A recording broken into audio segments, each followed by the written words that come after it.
Some natural phenomena. Phenomena का मतलब होता है बच्चों प्रोसेस, ठीक है। नेचुरल मीन्स जो नेचर की तरफ से प्रोसेस हो रही है। तो आज हम इसमें पढ़ेंगे कुछ नेचुरल प्रोसेस के बारे में, ठीक। सबसे पहले जो आप लोगों ने अधिकतर देखा होगा, जब बारिश का मौसम होता है तो आसमान में बिजली चमकती है, ठीक है। उसे हम क्या कहते हैं? लाइटनिंग कहते हैं। तो ये नेचुरल फिनोमिना हम किसके बारे में पढ़ रहे हैं? लाइटनिंग के बारे में पढ़ रहे हैं। लाइटनिंग क्या होता है? Flashes of light all over the sky during rain and thunderstorm. जब बारिश होती है या बहुत ज्यादा गड़गड़ाहट होती है बादलों में, तो आपको बिजली चमकती हुई दिखाई देती है, उसको हम क्या कहते हैं? लाइटनिंग कहते हैं। ये एक नेचुरल प्रोसेस है, नेचुरल फिनोमिना, ठीक। दूसरी बात इसी में कि ये लाइटनिंग जो होती है ये क्यों होती है? Lightning occurs because of the massive electric charge flowing from clouds, from one part of the cloud to another and from a cloud to the ground. इसको ध्यान से समझो। क्या होता है आपका ये जो लाइटनिंग होती है ये इस वजह से होती है। पहली बात तो किसकी वजह से होती है? इलेक्ट्रिक चार्ज की वजह से होती है। सपोज ये एक बादल है, इस बादल में इस जगह पर चार्ज है, पॉजिटिव है या नेगेटिव है, कोई भी हो सकता है, ठीक है। यहाँ पर कुछ चार्ज है, ये चार्ज जब इसी बादल में दूसरी तरफ फ्लो होता है, या तो ऐसा हो या ये वाला जो चार्ज है वो ग्राउंड की तरफ, ये ग्राउंड है हमारा, ठीक है, इस ग्राउंड की तरफ फ्लो हो। दो चीजें हो रही हैं। बादल में जितना भी चार्ज है वो या तो बादल में ही एक जगह से दूसरी जगह मूव कर रहा है, from one part of the cloud to another part, ठीक, और from a cloud to the ground, और या फिर क्लाउड से कहां पर आ रहा है? ग्राउंड पे आ रहा है। जब भी हमारा ऐसा होता है कि इलेक्ट्रिक चार्ज फ्लो करता है या तो बादल के अंदर ही एक जगह से दूसरी जगह या बादल से जमीन की तरफ आता है, तब ये लाइटनिंग होती है, ठीक है। नेक्स्ट है इसी का आगे इलेक्ट्रिक चार्ज, जो मैंने यहां पर बताया अभी आपको बना के। पॉजिटिव चार्ज मैंने बादल में दिखाया था, ठीक है। चार्ज होता क्या है, इलेक्ट्रिक चार्ज होता क्या है और कैसे आ जाता है? एक्चुअली जितनी भी बॉडीज होती हैं उसमें जितने पॉजिटिव चार्ज होते हैं उतने ही नेगेटिव चार्ज होते हैं, ठीक। एग्जाम्पल लेके बताया, व्हेन कॉम और balloon rub against hair they acquire electrical charge and called electrically charge. तो ये बता रही थी आपको कि जब कॉम को या बलून को आप रगड़ते हो अपने बालों के खिलाफ, ठीक है, यानी आप बालों पर जब ऐसे करके रगड़ते हो या फिर किसी बलून को आप रगड़ते हो, तो क्या होता है? Acquire electric charge and this charge is called मतलब this body is called electrically charged. यानी आपने एक लिया कॉम और एक लिए बाल, कॉम को जब आप बालों पर रगड़ोगे तो कॉम पर भी और बालों पर भी आपका इलेक्ट्रिक चार्ज आ जाएगा, और दोनों की दोनों बॉडीज को आप क्या बोलोगे? इलेक्ट्रिकली चार्ज बॉडी बोलोगे। क्यों आ जाएगा ये चार्ज? ऐसा होता है, सपोज करो ये आपका कॉम है, ठीक है, और यहाँ ये हेयर्स हैं आपके, कोई इंसान है उसके बाल हैं। जब आप इसके ऊपर रगड़ोगे, क्योंकि ये जो ऑब्जेक्ट है इस ऑब्जेक्ट में भी जितने प्लस हैं उतने माइनस हैं, सिमिलरली यहाँ पर भी जितने प्लस हैं उतने माइनस हैं। जब आप इस ऑब्जेक्ट को इसके ऊपर रगड़ोगे तो क्या होता है? कुछ इसके चार्ज इसमें निकल गए और इसके चार्ज कुछ इस पर आ गए, तो दोनों की दोनों बॉडीज जो है वो इलेक्ट्रिकली चार्ज हो जाती है, ठीक है। The electric charge generated by rubbing are static. ये जो चार्ज आता है, ऐसे रब किया आपने दो चीजों को, दोनों चीजों के ऊपर चार्ज आ गया, ये जो चार्ज होता है ये स्टैटिक चार्ज होता है। स्टैटिक चार्ज का मतलब होता है रुका हुआ होता है, फ्लो नहीं कर रहा। अगर आपका चार्ज फ्लो करेगा तो आप उसे इलेक्ट्रिसिटी कह देते हो, ठीक है। जो आपके घर में बिजली आती है, उस बिजली में जो चार्ज होता है दैट इज फ्लोइंग चार्ज, वो बहता रहता है, चलता रहता है। बट ये वाला जो चार्ज है जो आपका कॉम पे आया या फिर बलून के ऊपर आया, ये स्टैटिक चार्ज होता है, मतलब ये रुका हुआ रहता है, ठीक। These electric charges produce in them a kind of force। कह रहे हैं ये जो इलेक्ट्रिक चार्ज होता है ये इन बॉडी में एक तरीके का फोर्स डेवलप करता है, और उस फोर्स को हम नाम देते हैं इलेक्ट्रोस्टैटिक फोर्स। क्योंकि ये स्टैटिक है, रुका हुआ फोर्स है, ठीक है, रुका हुआ है, इसलिए हम इसे इलेक्ट्रोस्टैटिक फोर्स नाम दे रहे हैं। इस फोर्स की वजह से जब आप कॉम के पास या कॉम को छोटे छोटे कागज के पार्टिकल के पास लाते हैं तो कागज के पार्टिकल खुद ब खुद कॉम पर चिपक जाते हैं। क्यों चिपक जाते हैं? क्योंकि ये जो कॉम था इसके पास चार्ज था, इस चार्ज की वजह से उस पर उसके पास एक फोर्स है, उस फोर्स की वजह से वो कागज के छोटे छोटे पार्टिकल्स को अपनी ओर अट्रैक्ट करता है। सिमिलरली आपके पास बलून है, बलून को जब आपने हेयर से रगड़ा तो बलून के ऊपर भी एक चार्ज आ गया। उस बलून को अगर आप दीवार के ऊपर चिपकाते हो तो वो थोड़ी देर के लिए उस पर चिपक जाता है, क्योंकि उसमें जो आपका चार्ज था उस चार्ज की वजह से उसमें एक फोर्स डेवलप होगा, दैट इज इलेक्ट्रोस्टैटिक फोर्स, और वो फोर्स दीवार को पकड़ लेगा, ठीक है, और वो उसमें चिपका रहेगा। ठीक, नेक्स्ट है, ये जो चार्ज होते हैं वो दो तरीके के होते हैं, एक पॉजिटिव होता है और एक नेगेटिव होता है। ये बात की पॉजिटिव और नेगेटिव जो नाम रखे ये किस इंसान ने रखे? बेंजामिन फ्रैंकलिन ने रखे। बेंजामिन फ्रैंकलिन ने एक एक्सपेरिमेंट किया, वो एक्सपेरिमेंट मैं आपको बताती हूँ। अभी मैंने आपको बताया कि ये चार्ज बॉडी हो गई, ठीक। सपोज करो उसने ये एक कोई स्टैंड है, इस स्टैंड पर ये धागा लटका हुआ है और इस धागे पर एक रॉड लटका दी उसने, ठीक है। ये जो रॉड थी आरओडी रॉड, ठीक है, ये जो रॉड है ये या तो पॉजिटिव चार्ज है या नेगेटिव चार्ज है, कोई एक मान ली, हमने कहा ये पॉजिटिवली चार्ज रॉड है, ठीक। अब वो इसके पास एक और बिल्कुल सेम ऐसी ही रॉड लेके आया, बिल्कुल सेम ऐसी ही रॉड लेके आया और उस पर भी पॉजिटिव चार्ज ही था। तो उसने देखा कि जब हम दो पॉजिटिव चार्ज वाली चीजों को एक साथ लेके आते हैं तो वो एक दूसरे से दूर भाग जाती हैं, वो एक दूसरे को रिपेल कर देती हैं। जैसे आपने देखा होगा मैग्नेट में भी, अगर मैग्नेट के दोनों सेम पोल आप पास लेके आओ, नॉर्थ नॉर्थ लाओ या साउथ साउथ लाओ, दोनों के बीच में क्या होता है? डिफ्लेक्शन होता है, मीन्स वो एक दूसरे से दूर चले जाते हैं। सिमिलरली अगर आप सेम चार्ज लेके आओगे तो वो एक दूसरे से दूर चले जाएंगे, रिपेल करेंगे एक दूसरे को। सेम अगर आप ये पॉजिटिव की जगह माइनस की लेके आओगे, दोनों ही रॉड माइनस की होंगी तो भी रिपल्शन होगा। और तीसरी चीज उसने क्या देखी कि अगर आपकी एक रॉड पॉजिटिव है और एक रॉड नेगेटिव है तो उसने देखा वो एक दूसरे को अट्रैक्ट कर रही है। तो इसका ये जो एक्सपेरिमेंट था बेंजामिन फ्रैंकलिन का, उससे हमें तीन बातें पता लगी कि अगर दो नेगेटिवली, ये क्या लिखा हुआ है मैंने, नेगेटिव है, माइनस है और LY, यानी negatively charge object repel each other. अगर आप दो नेगेटिव ऑब्जेक्ट लेके आओगे तो वो एक दूसरे को रिपेल करेंगी। सिमिलरली दो पॉजिटिवली चार्ज ऑब्जेक्ट लोगे वो भी एक दूसरे को रिपेल करेंगी। बट एक पॉजिटिव होगा एक नेगेटिव होगा तो वो एक दूसरे को अट्रैक्ट करेंगे। तो इससे हमारा क्या कंक्लूजन निकला कि अगर लाइक चार्जेस हैं तो वो रिपेल करेंगे, अनलाइक चार्जेस हैं तो वो एक दूसरे को अट्रैक्ट करेंगे। आज बताऊंगी equal and opposite charges. When two bodies are charged by rubbing against each other, they acquire equal and opposite charges.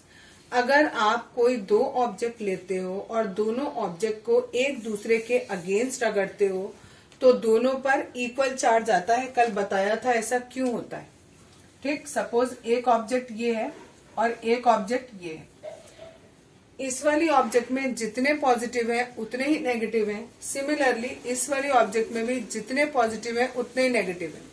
Suppose करो ये वाली जो ऑब्जेक्ट है इसमें 5 पॉजिटिव है और 5 नेगेटिव है, और ये वाली जो ऑब्जेक्ट है इसमें 10 पॉजिटिव है और 10 नेगेटिव है, ठीक है। इस वाली बॉडी को जब आपने इससे रगड़ा तो इस वाले में से 2 माइनस चार्ज इधर आ गए, ठीक। इसमें से 2 माइनस चार्ज आ गए, दैट मीन्स यहाँ पर प्लस के 2 हैं, माइनस का 8 रह गया, यहाँ पे प्लस के 5 हैं और माइनस का 7 हो गया, क्योंकि 2 माइनस के चार्ज इधर आ गए, ठीक। बॉडी जो है वो न्यूट्रल कब होती है? जब दोनों पर इक्वल चार्जेस होते हैं। 8 माइनस है, 8 प्लस से बैलेंस हो जाएंगे, यहाँ पर 2 प्लस के चार्ज एक्स्ट्रा बचेंगे। यहाँ पर क्या होगा? 5 प्लस है, 5 माइनस से बैलेंस हो जाएंगे, 2 माइनस के चार्ज एक्स्ट्रा बचेंगे, यानी दोनों ऑब्जेक्ट पर इक्वल चार्ज आएगा। अगर इधर 2 प्लस के आए हैं तो इधर 2 माइनस के आएंगे, ठीक है। इसीलिए लिखा गया है कि अगर हम दो बॉडीज को आपस में रगड़ते हैं तो उनपे इक्वल और ऑपोजिट चार्ज आते हैं। इक्वल आ रहे हैं, दोनों पे 2-2 आ रहे हैं, ऑपोजिट आ रहे हैं, एक पे प्लस आ रहा है और एक पर माइनस आ रहा है। क्लियर? नेक्स्ट है टेस्ट फॉर चार्ज। अगर आपको पता करना है टेस्ट फॉर चार्ज या टेस्टिंग फॉर चार्ज, कुछ भी कह सकते हैं। अगर आपको पता करना है कि कोई ऑब्जेक्ट जो भी आपको दी गई है वो चार्ज है या नहीं है, सपोज करो ये एक आपको रॉड दी गई है और आपको पता करना है कि ये रॉड जो है वो चार्ज है कि नहीं है, ठीक है। तो इसको पता करने के लिए कि ये वाली जो बॉडी है हमारी ये चार्ज है या नहीं है, हम क्या करेंगे, to test if a body is charge और not, bring near it a positively charged body and a negatively charged body one by one.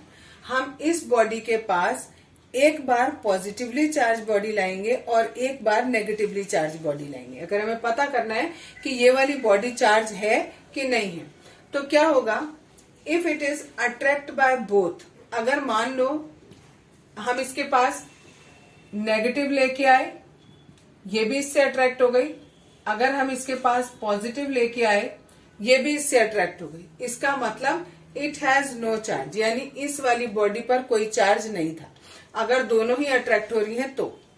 दूसरा है रिपेल्ड बाय पॉजिटिवली चार्ज, अगर पॉजिटिवली चार्ज लेके आए और ये दोनों एक दूसरे से रिपल हो गए, इसका क्या मतलब हुआ, रिपल कब होते हैं, जब सेम चार्ज होता है, ठीक है ना, सेम चार्ज होते हैं तभी रिपल होता है।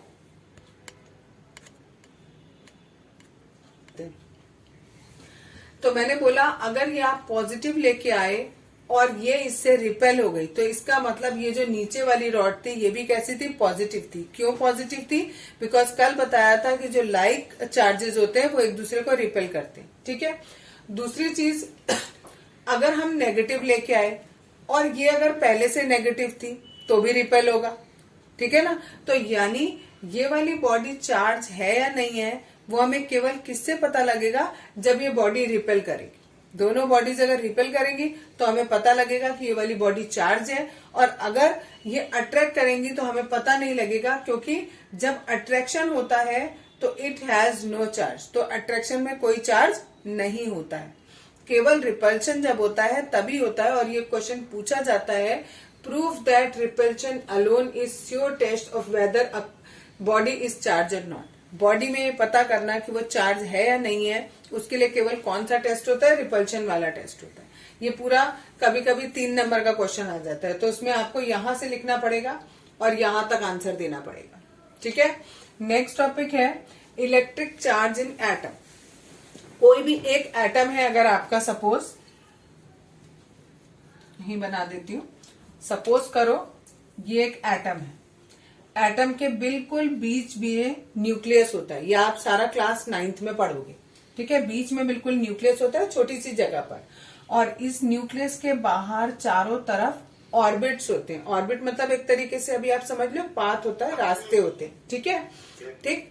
तो जो न्यूक्लियस होता है, इस न्यूक्लियस पर में प्रोटॉन होते हैं अंदर, और इसके अंदर न्यूट्रॉन होते हैं। न्यूट्रॉन से अभी हमें कोई मतलब नहीं है, केवल प्रोटॉन से मतलब है। और ये जो बाहर ऑर्बिट्स होते हैं इनमें इलेक्ट्रॉन होते हैं। एक पर्टिकुलर एटम में जितने नंबर ऑफ प्रोटॉन होते हैं उतने ही नंबर ऑफ इलेक्ट्रॉन होते हैं। इलेक्ट्रॉन पर माइनस का चार्ज होता है और प्रोटॉन पर प्लस का चार्ज होता है, ठीक है। यानी एक एटम में जितने प्लस होते हैं उतने ही माइनस होते हैं, इसलिए जो एटम होता है वो कैसा होता है, न्यूट्रल होता है, क्योंकि जितने उस पे प्लस है उतने ही उसमें माइनस है। नेक्स्ट है चार्जिंग बाय रबिंग। अगर हम रब करके, कोई 2 चीजें हैं उन्हें रब कर रहे हैं, सपोज हमने एक ग्लास की रॉड ली यानी कांच की रॉड ली, उसे हमने रब किया सिल्क के कपड़े से, ठीक। तो क्या होगा, जो ग्लास रॉड है उस पर पॉजिटिव चार्ज आएगा और जो सिल्क क्लॉथ है उस पर नेगेटिव चार्ज आएगा। ये कभी कभी 1 नंबर में पूछ लेते हैं कि अगर हम इसको इससे रगड़ रहे हैं तो बताओ ग्लास रॉड पर कौन सा चार्ज आएगा, ठीक। दूसरा है अगर पीवीसी है उसको हम रगड़ रहे हैं वूल से, तो वूल पे पॉजिटिव आएगा और पीवीसी पे नेगेटिव आएगा। बस इतना ही पूछा जाता है, उससे ज्यादा कुछ नहीं पूछा जाता इसमें, ठीक। नेक्स्ट टॉपिक है different ways of charging a body. Suppose करो ये एक बॉडी है, इस बॉडी को हमें चार्ज करना है। चार्ज करने का मतलब है कि या तो हम इस पर नेगेटिव चार्ज ले आए या हम इस पर पॉजिटिव चार्ज ले आए। कैसे आएगा, उसके 3 तरीके होते हैं। एक तरीका होता है फ्रिक्शन वाला, एक कंडक्शन वाला और तीसरा इज इंडक्शन। जो फ्रिक्शन वाला है उसमें क्या होता है, 2 चीजों को आपस में रगड़ा जाता है, ठीक। Method of charging by rubbing objects against each other. एक दूसरे को आपस में रगड़ा जा रहा है, अगर एक को हम इधर मूव करें तो दूसरे को इधर मूव करेंगे, ठीक है, अपोजिट डायरेक्शन में मूव करेंगे तभी फ्रिक्शन आएगा।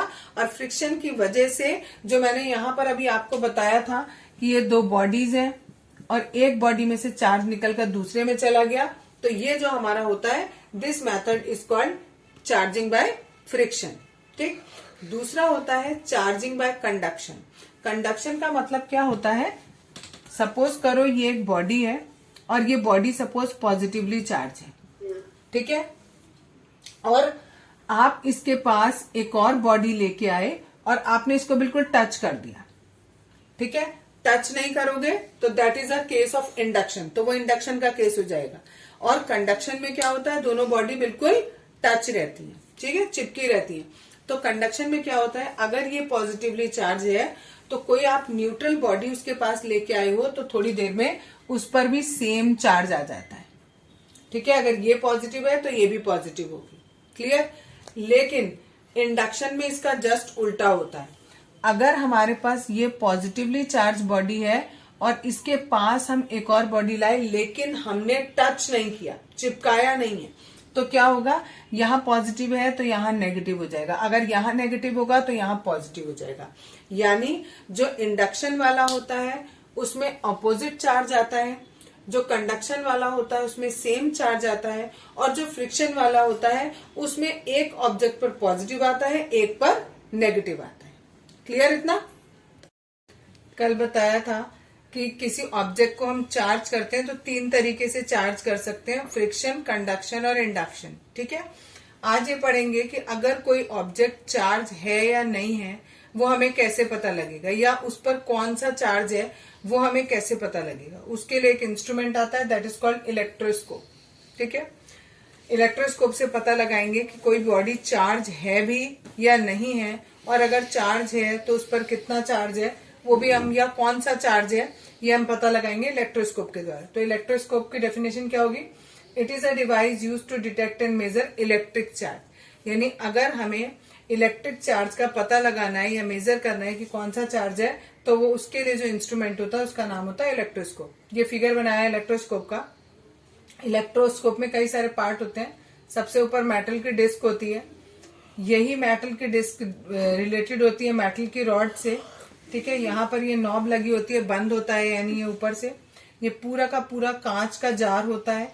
बीच में ये वाली जो मेटल रॉड आ रही है, इसी रॉड पे यहाँ नीचे हम मेटल की स्ट्रिप लगाते हैं।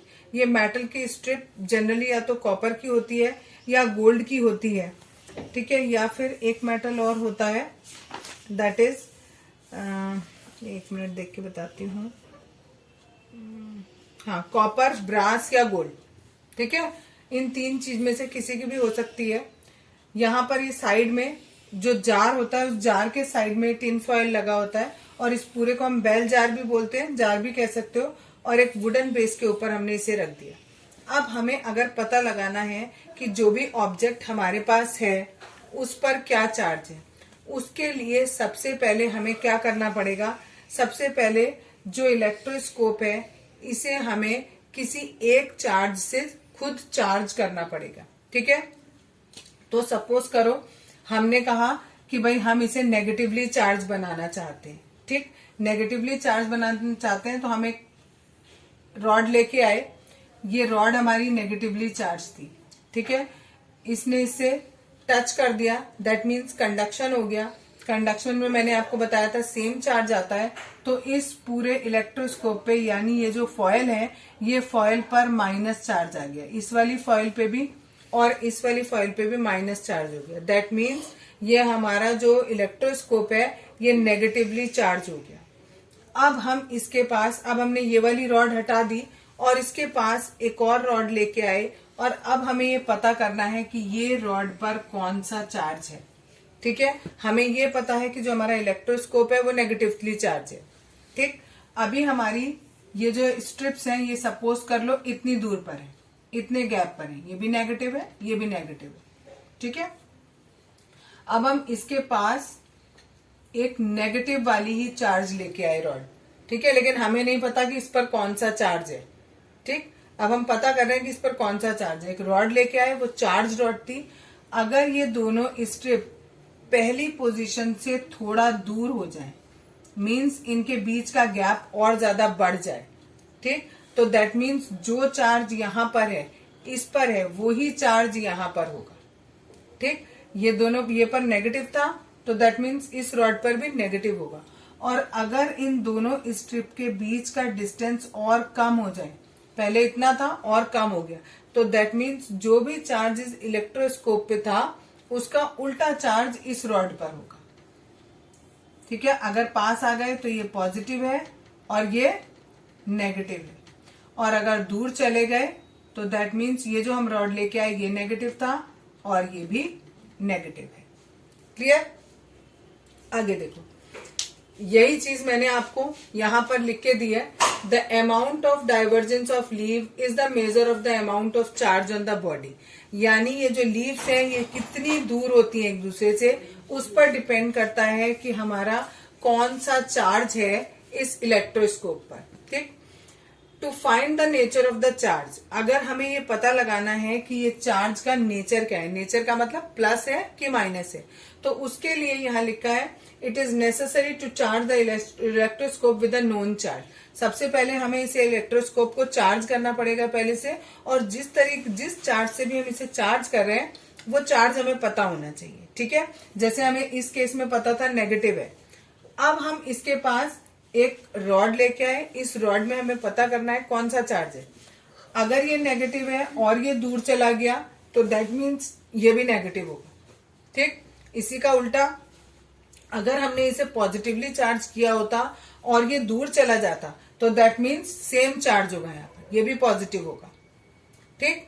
और अगर उल्टा बिहेवियर हो जाए, मीन्स पास आ जाए, पास आएगा तो जो इलेक्ट्रोस्कोप पे चार्ज है उसका अपोजिट चार्ज इस रॉड पर होगा।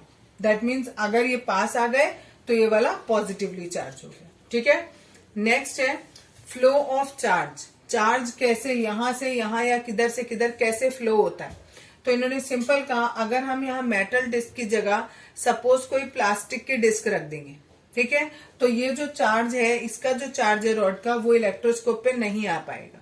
और अगर मेटल की डिस्क रखी है तो दैट मीन्स आ जाएगा। तो इससे क्या सिंपल सा लॉजिक आता है कि अगर आपका जो मेटल्स है वो कंडक्टर होते हैं, और जो सपोज प्लास्टिक ले लिया या रबर की रॉड डिस्क ले ली, तो हमारा जो चार्ज था वो फ्लो नहीं होगा। तो दैट मीन्स जो आपके प्लास्टिक हैं और रबर है वो इंसुलेटर्स हैं, और जिनसे चार्ज फ्लो हो गया दैट आर कॉल्ड कंडक्टर्स। यानी कंडक्टर किन्हें कहते हैं, जिनसे चार्ज फ्लो हो जाता है दैट आर कंडक्टर, और जिनसे चार्ज फ्लो नहीं होता है दैट आर इंसुलेटर्स, ठीक। नेक्स्ट टॉपिक है अर्थिंग। बहुत नाम सुना होगा आपने घर में, अर्थिंग। अर्थिंग क्या होता है? Process of transfer of charge from a charge object to the earth. Suppose करो आपकी कोई ये ऑब्जेक्ट है, इस ऑब्जेक्ट पर पॉजिटिव चार्ज है, ठीक है, और इसे हमने, ये कहीं ना कहीं से अगर अर्थ से कनेक्ट हो रही है, चाहे किसी भी चीज के थ्रू या किसी भी रास्ते के थ्रू ये कनेक्ट है, तो अगर इस पॉजिटिव ऑब्जेक्ट का चार्ज जो है वो अर्थ की तरफ जाने लगे, ठीक, तो इस प्रोसेस को हम क्या कहते हैं? अर्थिंग बोलते हैं। अर्थिंग जो है वो यूज होता है इलेक्ट्रोस्कोप को डिस्चार्ज करने में। ये इलेक्ट्रोस्कोप अगर नेगेटिवली चार्ज है, अगर हम इसे इस तरीके से रखें कि इसको हम किससे कनेक्ट कर दें? अर्थ से कनेक्ट कर दें, तो इस पर जितना भी चार्ज है वो सारा का सारा अर्थ में ट्रांसफर हो जाएगा, और ये जो इलेक्ट्रोस्कोप है ये न्यूट्रल हो जाएगा। क्लियर? आज बताऊंगी इलेक्ट्रिक करंट। इलेक्ट्रिक करंट क्या होता है? Flow of charge. जब भी आपका करंट इधर से उधर या उधर से इधर कहीं पर भी जाता है तो उसे हम क्या कहते हैं? उसे इलेक्ट्रिक करंट कहते हैं। चार्ज मैंने आपको बताया था दो तरीके के होते हैं, पॉजिटिव होता है, एक नेगेटिव होता है। तो चाहे पॉजिटिव चाहे नेगेटिव जो भी चार्ज इधर से उधर जाएगा उसे हम इलेक्ट्रिक करंट कहते हैं। नेक्स्ट टॉपिक है एटमॉस्फेरिक इलेक्ट्रिसिटी। एक वैज्ञानिक थे बेंजामिन फ्रैंकलिन। सबसे पहले उन्होंने प्रूव किया कि जो क्लाउड्स होते हैं वो किससे बने होते हैं? Clouds building up charge during a storm. जब भी एक तूफान आता है उस समय पर जो क्लाउड्स होते हैं उन क्लाउड्स के अंदर चार्ज डेवलप हो जाता है, चार्ज बिल्डअप होता है ड्यूरिंग स्टॉर्म। इसके लिए उन्होंने एक्सपेरिमेंट भी किया था। इन्होंने एक पतंग उड़ाई और उस पतंग का जो धागा था उस धागे में इन्होंने एक लोहे की कील लगा दी। तो जब वो थंडर स्टॉर्म हुआ और जो बादल था वो चार्ज हुआ और उस चार्ज से के पास जब पतंग गई तो वो पतंग भी चार्ज हुई और जो की थी उस तक चार्ज आया और उनको फील हुआ। ठीक है। Origin of atmospheric electricity origin of atmospheric electricity में ये दिया हुआ है कि जो एटमॉस्फेरिक इलेक्ट्रिसिटी है, मींस एटमॉस्फेयर में जो इलेक्ट्रिसिटी बनती है वो कैसे बनती है। Lighter droplets acquire positive charge and being lighter move to the upper region of the cloud. क्या कह रहे हैं आपको कि एक बादल है, उस बादल के अंदर बादल नहीं, जब आपकी बारिश होती है तो बारिश में जो वाटर ड्रॉपलेट्स होती हैं, जो छोटी वाटर ड्रॉपलेट्स हैं, उन पर पॉजिटिव चार्ज होता है। और क्योंकि वो वाटर ड्रॉपलेट्स थोड़ी हल्की होती हैं और वाटर ड्रॉपलेट्स को जोड़ के ही हमारा बादल बनता है, तो वो बादल के अपर रीजन में आ जाता है। कौन सा चार्ज? पॉजिटिव चार्ज अपर रीजन में आ जाता है। और इसी का उल्टा जो भारी ड्रॉपलेट्स होती हैं वो बादल के नीचे वाले हिस्से में होती हैं, तो वहां पर नेगेटिव चार्ज आता है। ये आपका बादल है। ये बादल, अगर जो पानी की बूंदें जो बिल्कुल हल्की हल्की हैं वो पानी की बूंदें ऊपर रहेंगी और जो भारी भारी बूंदें हैं वो नीचे रहेंगी। जो ऊपर वाली बूंदें हैं क्योंकि वो हल्की हैं, ठीक है, तो ये ऊपर रहेंगी और इन पर पॉजिटिव चार्ज रहेगा, और जो भारी बूंदें हैं उन पर नेगेटिव चार्ज रहता है। ठीक है। ये हमें इन्होंने जो बेंजामिन फ्रैंकलिन थे उन्होंने अपना एक्सपेरिमेंट किया था, उसके थ्रू हमें ये बातें पता चली थी। अब नेक्स्ट है electric discharge. Though air is an insulator, it too allows the passage of current through it if the quantity of charge is large. क्या बताया इन्होंने? वैसे तो हमें पता है कि एयर जो है वो इंसुलेटर होता है, एयर में करंट पास नहीं होता, लेकिन ये कह रहे हैं एयर भले ही कंडक्टर नहीं है, लेकिन कभी कभी जब एटमॉस्फेयर की बात होती है और एटमॉस्फेयर में बिल्कुल ऊपर आसमान में, वहां पर ये जो एयर है वो भी करंट को पास करती है। कब करती है? जब चार्ज जो है उसकी क्वांटिटी कैसी होती है? बहुत ज्यादा होती है और डिस्टेंस बहुत स्मॉल होता है। सपोज करो ये बहुत सारा चार्ज है और इसके पास कोई भी ऑब्जेक्ट है दूसरी, तो अगर ये बहुत ज्यादा चार्ज होगा तो ये बहुत इसके बिल्कुल नियर अबाउट जो चीज होगी उस पर अपना करंट आगे भेज सकता है। ठीक है। ये वाला बहुत ज्यादा चार्ज यहाँ पर आ जाएगा, किसके थ्रू? यहाँ बीच में एयर है, इस एयर के थ्रू ये चार्ज यहाँ पर आ जाएगा। लेकिन कब आएगा? जब ये चार्ज की क्वांटिटी बहुत ज्यादा होगी तभी ऐसा हो पाएगा। ठीक है। ऐसी सिचुएशन में क्या होता है? In such situation very heavy charge passes through air in a very short time. बहुत सारा करंट इधर से इधर जाएगा और बहुत ही कम समय में जाएगा, और साथ में it is accompanied by heat and light. जब ये इधर से इधर ट्रांसफर होगा तो साथ में आपको हीट भी जाएगी और लाइट भी दिखाई देगी। जब आपको आसमान में बिजली चमकती हुई दिखाई देती है तब यही प्रोसेस होता है। आगे दिया है when two clouds with unlike charge come near each other they can be a very heavy discharge between them। अगर दो क्लाउड होंगे एक साथ पास पास आ जाएंगे, दोनों पर अनलाइक चार्ज होगा। सपोज एक बादल है उस पर पॉजिटिव चार्ज है, दूसरा बादल है उस पर नेगेटिव चार्ज है। अगर वो दोनों बहुत पास आ जाएंगे तो उनमें ये हैवी डिस्चार्ज शुरू हो जाएगा। यानी या तो एक मतलब पहले वाले बादल से दूसरे बादल पे करंट जाने लगेगा या दूसरे बादल से पहले बादल पे करंट जाने लगेगा, डिस्चार्ज शुरू हो जाएगा। ठीक है। बीच में हवा है, लेकिन हवा वैसे इंसुलेटर होती है, लेकिन आसमान में वो हवा किसकी तरह बिहेव कर रही है? कंडक्टर की तरह बिहेव कर रही है। क्यों? क्योंकि करंट की क्वांटिटी बहुत ज्यादा हैवी है, बहुत ज्यादा करंट है, और ये जो करंट एक जगह से दूसरी जगह फ्लो होता है, इसके साथ में हीट और लाइट ये दोनों भी फ्लो होते हैं और आपको आसमान में बिजली चमकती हुई दिखाई देती है। नेक्स्ट बात है clouds can charge tall building and trees by induction. अगर ये बादल है, ये बादल पर नेगेटिव चार्ज है यहाँ पर, और ये एक टॉल बिल्डिंग है, तो यहाँ से चार्ज इधर आ जाएगा। और कौन से प्रोसेस के द्वारा? इंडक्शन के द्वारा। इंडक्शन का मतलब है ये दोनों एक दूसरे से टच नहीं कर रहे, ठीक है, थोड़े डिस्टेंस पर ही है, लेकिन अगर इस पर नेगेटिव है तो इस पर खूब सारा पॉजिटिव चार्ज आ जाएगा। ठीक है। और ये पॉजिटिव चार्ज थोड़ी देर में बिल्डिंग में पूरे में पहुंच जाएगा और पूरी बिल्डिंग में करंट फ्लो होने लगेगा। ठीक है। अगर कई बार करंट की मात्रा बहुत ज्यादा होती है तो आग भी लग जाती है। ठीक, क्योंकि करंट जितना ज्यादा होगा उतनी ज्यादा हीट होगी, लाइट होगी, तो उसकी वजह से आग भी लग सकती है। जो हिली एरियाज होते हैं, हिली एरिया में जो ये क्लाउड होते हैं वो काफी नीचे होते हैं, ठीक है, क्योंकि पहाड़ है, पहाड़ के ऊपर आप रह रहे हो, तो क्लाउड्स जो है वो बहुत नीचे होते हैं जमीन से, तो वहां पर ये लाइट स्ट्राइकिंग अक्सर हुआ करती है। ठीक, नेक्स्ट टॉपिक है लाइटनिंग। लाइटनिंग होता क्या है? It is a very heavy flow of charge between clouds, between cloud and earth. ये आपका एक क्लाउड, ये आपका दूसरा क्लाउड, इस क्लाउड से इस क्लाउड में चार्ज का फ्लो होना, या फिर इस क्लाउड से ये जमीन है, जमीन पे चार्ज का फ्लो होना, इसको हम क्या कहते हैं? लाइटनिंग कहते हैं। ठीक, नेक्स्ट टॉपिक है, ये जो लाइटनिंग है, यहाँ पर हमने देखा इस लाइटनिंग के नुकसान देखे। क्या देखा? कि ये लाइटनिंग किसी बिल्डिंग पर आकर गिर गई या किसी ट्री पे आ गई तो पूरा ट्री जल गया या पूरी बिल्डिंग जल गई। लेकिन इस लाइटनिंग के कुछ फायदे भी होते हैं। वो क्या फायदे हैं लाइटनिंग के? पहला फायदा है, heat and light release during lightning enable nitrogen of air to combine with oxygen. कह रहे जितनी भी ये लाइटनिंग होती है, उस लाइटनिंग से क्या होता है, एटमॉस्फेयर में जितनी भी नाइट्रोजन है और जो ऑक्सीजन है वो दोनों आपस में कंबाइंड हो जाते हैं। कंबाइंड हो जाके नाइट्रोजन के ऑक्साइड्स बनाते हैं। जरूरी नहीं है नाइट्रोजन डाइऑक्साइड बनाए, नाइट्रोजन मोनोऑक्साइड भी बना देते हैं कभी कभी। ठीक है, ये नाइट्रोजन के ऑक्साइड बनेंगे।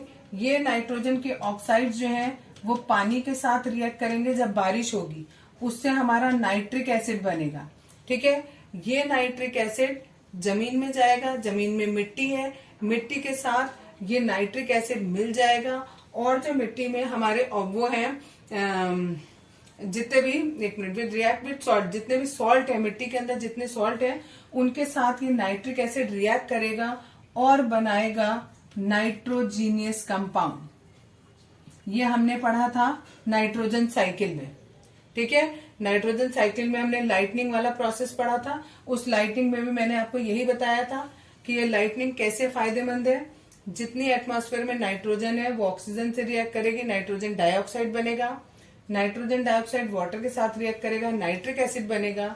ये नाइट्रिक एसिड जमीन में जाकर जमीन में जितने भी सॉल्ट है उनके साथ रिएक्ट करेगा और नाइट्रोजन के कंपाउंड बनेंगे, और ये कंपाउंड सॉइल के लिए बहुत ज्यादा फायदेमंद होते हैं, उसकी फर्टिलिटी को बढ़ा देते हैं। तो इसलिए ये लाइटनिंग हमारे लिए यूजफुल हो गई। ठीक है, एक काम और होता है, एक फायदा और होता है इस लाइटनिंग का, वो ये होता है कि ये जो ओजोन गैस होती है O3 इज ओजोन गैस। ठीक है, यहाँ मैंने लिखा है O3 also form, O3 is ozone. Ozone gas क्या होती है? एक ऐसी लेयर है गैस की जो क्या करती है, सन की अल्ट्रावायलेट रेस को अर्थ तक आने पर रोकती है। अगर ये लेयर नहीं होगी तो सन की डायरेक्ट रेस अर्थ पे आएंगी और कुछ ही समय में सब कुछ जल के खाक हो जाएगा, बिकॉज वो जो सन की रेज है वो बहुत ज्यादा पावरफुल होती है। और ये जो ओजोन लेयर है ये किससे बनती है? ये जो लाइटनिंग वाला प्रोसेस हो रहा है इसकी वजह से ये ओजोन लेयर बनती है। तो ये लाइटनिंग हमारे लिए दो तरीके से फायदेमंद है। क्लियर इतना? बस आज इतना ही, बाकी कल। Lightning conductor. A lightning conductor consist of a metal rod ending in spikes. इस तरीके का होता है, ऊपर स्पाइक्स बने होते हैं। At the top end the lower end of the rod is attached to a copper plate. नीचे कॉपर की प्लेट होती है, बरिड डीप इन द अर्थ।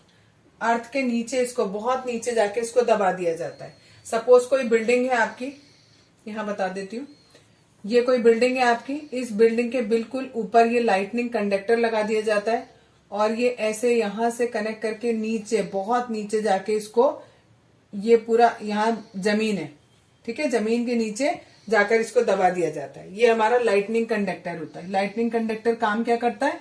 ये जो बिजली के झटके होते हैं, यानी जब आपकी लाइटनिंग होती है, आसमान में बिजली चमकती है, तो उस झटकों से हमें बचाता है। कभी कभी झटके इतनी तेज होते हैं कि अगर बिल्डिंग पे लगेंगे तो पूरी की पूरी बिल्डिंग ही जल सकती है। तो उन सब से ये हमें लाइटनिंग कंडक्टर बचाएगा। ठीक है, नेक्स्ट पॉइंट यहाँ लिखा है, it protect tall building from damage bye lightning. ठीक, नेक्स्ट है सेफ्टी ड्यूरिंग लाइटनिंग। जब बिजली चमक रही है तो आपको क्या करना है? Not to stay in open place. बिल्कुल खुली जगह पर नहीं जाना है। बिल्कुल खुली जगह पर क्यों नहीं जाना है? क्योंकि हो सकता है बिल्कुल खुली जगह तो एकदम मैदान तो होगा नहीं, ठीक है, तो वहां पर बिजली गिरने के चांसेस बहुत ज्यादा रहेंगे और बिजली जैसी गिरेगी और अर्थ के कांटेक्ट में आएगी तो आपको करंट लग सकता है। सेकेंड है building having lightning conductor is safe. ऐसी बिल्डिंग जिसमें लाइटनिंग कंडक्टर लगा हुआ है वो आपके लिए सेफ है, आप वहां जा सकते हो। अ कार और बस इज सेफ।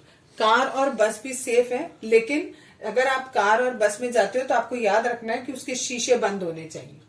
नेक्स्ट है do not take shelter under tree. पेड़ के नीचे शेल्टर नहीं लेना है, ठीक है, क्योंकि पेड़ पर अगर बिजली गिरेगी तो पूरा का पूरा पेड़ भी जल जाएगा और साथ में आप भी।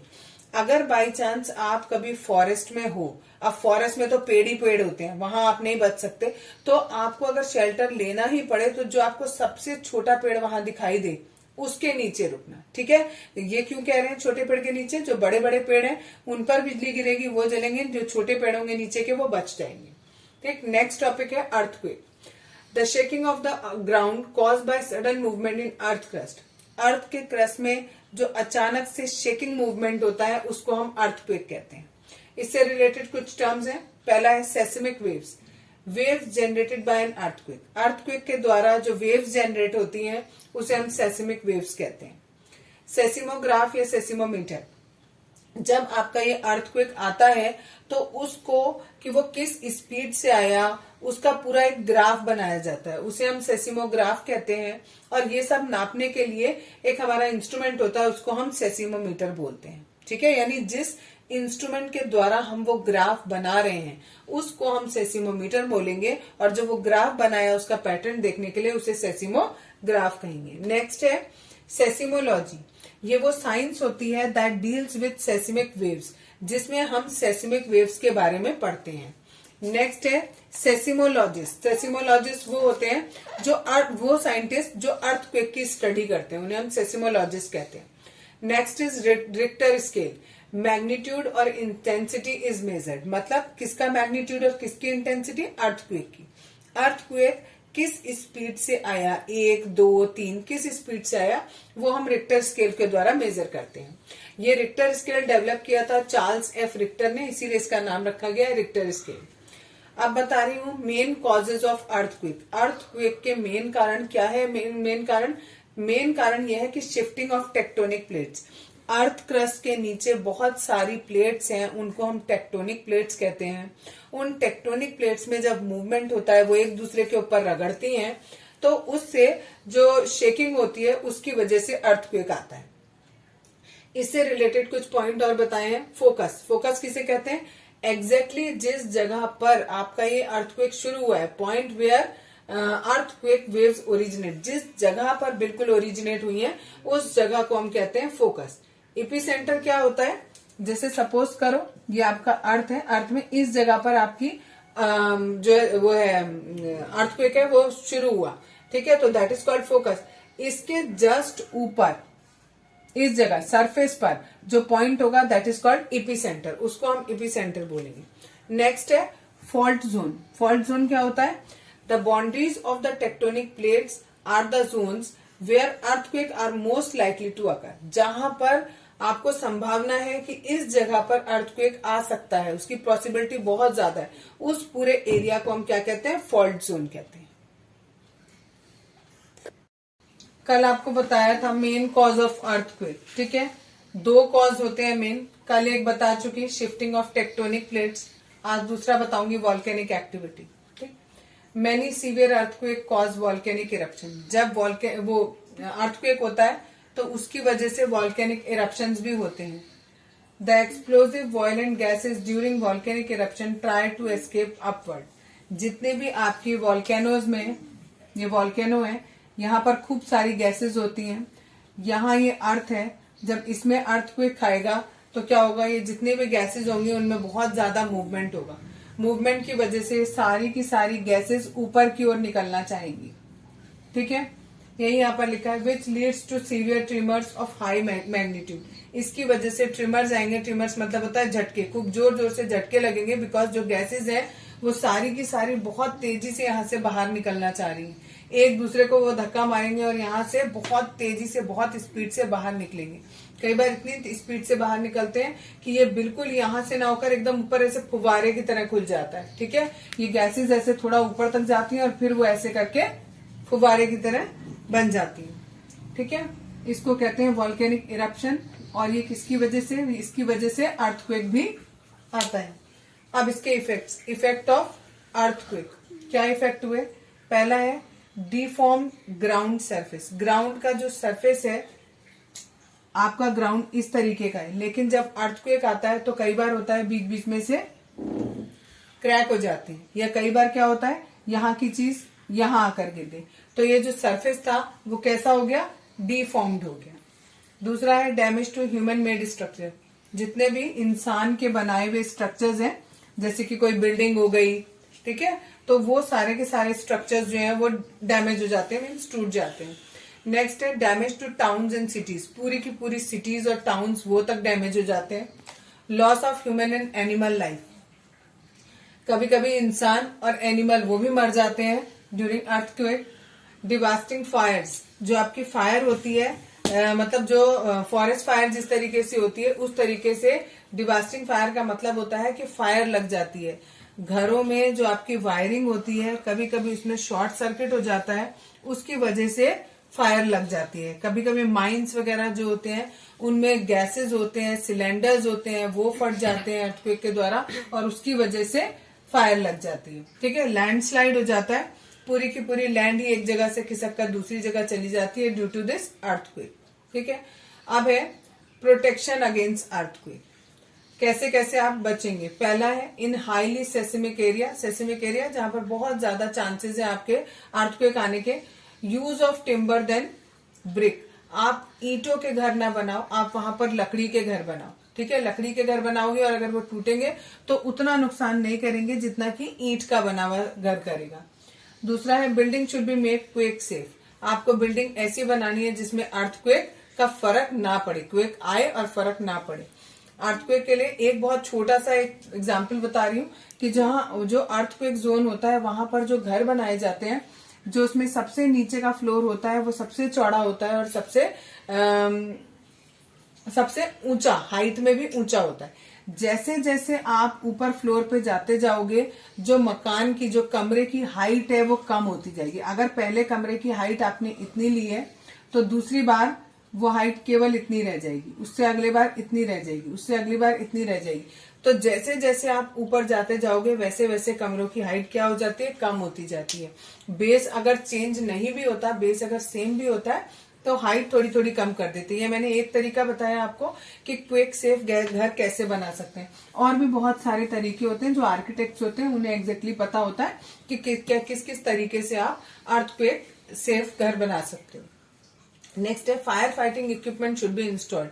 हर एक घर में फायर फाइटिंग, आग से लड़ने के लिए जो आप वो होता है एक इक्विपमेंट होता है वो आप लगा सकते हो। जनरली आपने हॉस्पिटल्स में या बहुत बड़ी बड़ी बिल्डिंग्स होती हैं या स्कूल्स होते हैं उनमें देखा होगा कि एक इस तरीके का एक बॉक्स बना होता है दीवार पर, उस पर आगे की तरफ खिड़की होती है, खिड़की मतलब दरवाजा होता है जो वो कांच का बना होता है और उसके अंदर एक ऐसा पाइप सा आपको दिखेगा और उसके ऊपर खूब सारी रस्सी बंधी हुई होगी। रस्सी कौन सी, वो कपड़े वाली रस्सी बंधी होगी। ठीक है, तो जब आग लगती है तो ये कहा जाता है कि आप उस कांच को तोड़ो और उसको बाहर निकालो और उसके सहारे बिल्डिंग से नीचे कूद जाओ। तो वो इतनी लंबी होती है कि आप आसानी से नीचे तक पहुंच जाओगे। तो आपको मतलब सीढ़ी का रास्ता लेने की जरूरत नहीं पड़ेगी, आप उसके थ्रू फटाफट पहुंच जाओगे। और जैसे आप उसको छोड़ोगे नीचे जाके वो दोबारा रोल अप होके ऊपर आ जाता है। ठीक है, तो ऐसे जितनों को भी करना है वो ऐसे करके नीचे कूद सकते हैं। तो वो फायर फाइटिंग इक्विपमेंट लगा सकते हो। नेक्स्ट है अगर आप कभी अर्थक्वेक में फंस जाओ, ठीक है, तब आपको क्या क्या स्टेप्स करने चाहिए। पहला है टेक शेल्टर अंडर टेबल। अगर आप घर के अंदर हो तो आप टेबल है या कोई ऐसी चीज जो सॉलिड चीज है ऊपर, उसके नीचे छुप जाओ। दूसरा है do not stay near windows. Window के आसपास मत खड़े हो। Move to open area. अगर आप घर में हो, घर के अंदर हो और अगर इतना टाइम है कि आप भाग के बाहर जा सकते हो तो आप बाहर भाग के चले जाओ। Keep away from high rising building. और बाहर गए तो बाहर जाके ये नहीं है कि किसी बिल्डिंग के पास जाके खड़े हो गए, ऐसी जगह पर बाहर जाना है जो बिल्कुल खाली जगह हो। ठीक है, do not sit inside a car. और आपको कार के अंदर भी नहीं रहना है।